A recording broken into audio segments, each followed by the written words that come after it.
It's not symbolic. It's not aspirational. It's not up for debate. As of March 28, 2026, not next year, not if markets cooperate, physical silver is legally identical to U.S. Treasuries inside bank balance sheets during a crisis. And that changes everything because this isn't investor sentiment. It's a binding, auditable, physical mandate. Here's what actually happens if a bank fails its liquidity coverage ratio, the LCR. No warning, no grace period, automatic capital restrictions, public censure, loss of lending authority. That's not a fine. That's a structural downgrade. So when the OCC issued Bulletin 2026-07, not a memo, not a proposal, but a formal bulletin, it didn't say, silver may be held. It said silver shall be recognized as level 1 high-quality liquid asset.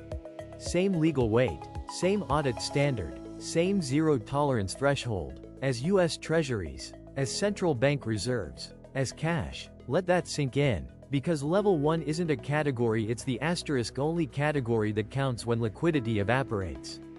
Everything else, corporate bonds, mortgage-backed securities, even gold ETFs, gets discounted, downgraded, or rejected outright in stress tests. And here's where silver breaks from gold completely. Gold's HQLA status has existed since 1988. It allows unallocated exposure, leasing, synthetic replication, commingling. Silver's does not. OCC Bulletin 2026-07 explicitly forbids it. Every bar must be vaulted, individually traceable, assayed to .999 fine purity, certified under ASTM B822. Stored in an OCC-approved vault.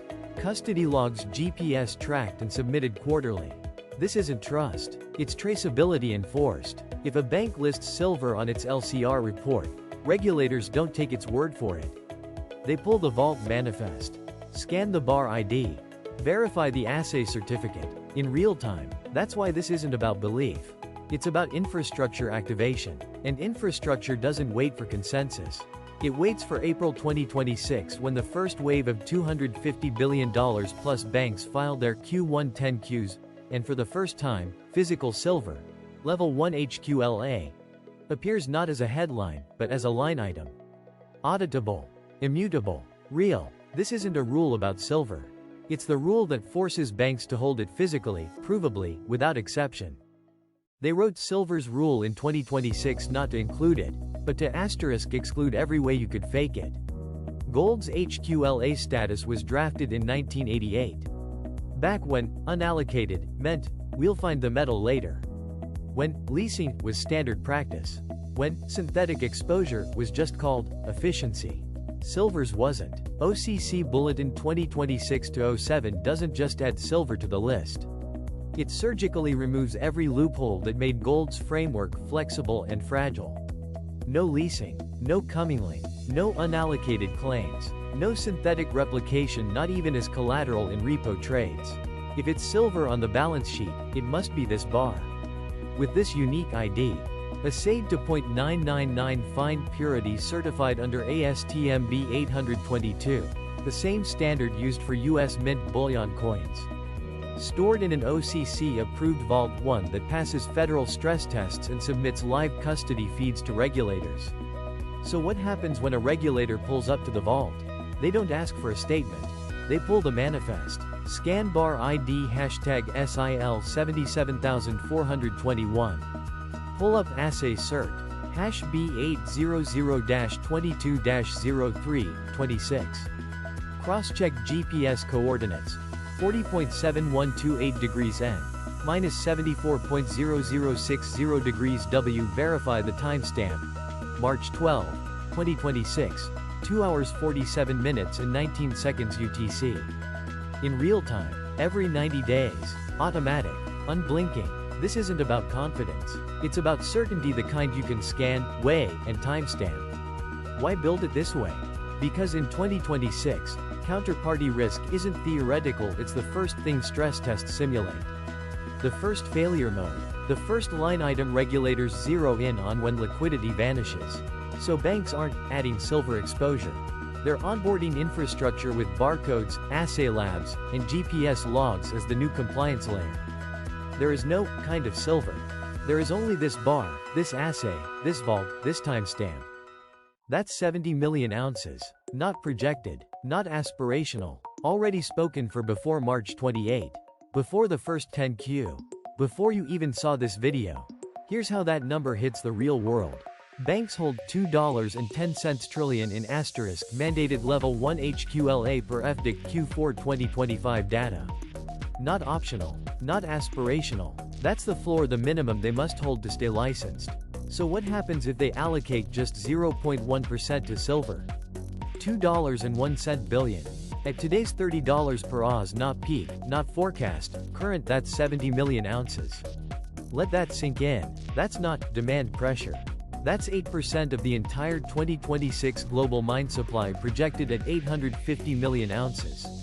And it's more than the combined annual output of Mexico 22 million ounces and Peru 18 million ounces. Combined. That's not theoretical. That's physical removal from the open market. Overnight. What do you do when your regulator says asterisk? Show me the bar, asterisk, and your entire supply chain runs through London vaults that don't issue assay certified, GPS tracked, non-pledgeable IDs? You don't wait. You don't hedge. You secure bars now with refiners who can pour .999 fine, bar-coded, ASTM B822 certified silver and vaults that submit live custody feeds to the OCC. Because under Bulletin 2026-07, there is no silver exposure. There is only this bar.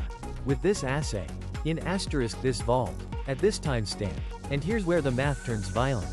The Silver Institute projects a 126 million ounce deficit in 2026, meaning global demand already exceeds mine supply by that much. Banks aren't entering that deficit as marginal buyers. They're entering it as mandatory, non-negotiable, auditable buyers with zero tolerance for paper, futures, or ETFs. So when banks start pulling 70 million ounces out of the same pool where solar panel manufacturers, medical device makers, and electronics fabs compete, there is no buffer, no delay, no wait and see. That's why logistics firms are reporting 3-month lead times on OCC-compliant custody. Why refiners are prioritizing .999 fine bar pours over industrial anodes.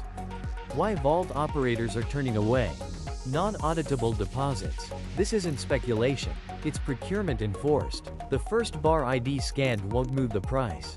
But the 70 millionth one? That's when the world realizes infrastructure doesn't negotiate. It's not going to be a headline.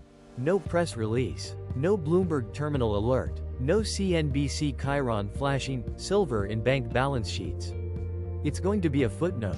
Buried in the Q1 2026 10Q filings starting April 1st, peaking April 15th in the Level 1 High Quality Liquid Assets section. Footnote 12. And that's where the world sees it for the first time, not as rumor, not as forecast, but as audited, public, immutable fact. Because this isn't optional disclosure. It's mandatory. Every U.S. bank with $250 billion or more in assets, JP Morgan, Bank of America, Citigroup, Goldman Sachs, Morgan Stanley, must file its Q1 10Q by April 15. And for the first time, every single one of them must itemize exactly how much physical silver they hold as level 1 HQLA. Not silver exposure. Not silver-linked derivatives. Not unallocated claims. Physical silver. Vaulted. Assayed. Non-pledgeable. Cited to OCC Bulletin 2026-07. The exact phrase will appear standardized, non-negotiable. Physical silver, level 1 high-quality liquid asset, held in accordance with OCC Bulletin 2026-07. That's not boilerplate. That's a legal signature. And it's searchable. Right now as you watch this, you can go to sec.gov, type in JP Morgan Chase 10Q, hit search, scroll to footnote 12, and see it. Not tomorrow. Not after the rally. Now. But here's what no one tells you. The first filing won't move markets. It'll be missed. Buried under earnings per share, net interest margin, loan loss reserves. Analysts won't flag it. Short sellers won't cite it. Even Fed watchers will skim past it. Because one bank listing $127 million in silver?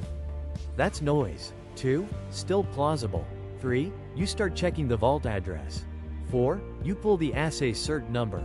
5. You cross-reference the bar IDs. By the 10th filed within 12 days, the pattern is undeniable. Not speculation, not sentiment, not even policy. Infrastructure. Real. Auditable. Public. And that changes everything because infrastructure doesn't wait for consensus. It waits for compliance deadlines. It waits for SEC filings. It waits for footnotes. This is the first time since 1933 that physical silver has been legally embedded in U.S. monetary infrastructure, not as currency, not as backing, but as emergency liquidity.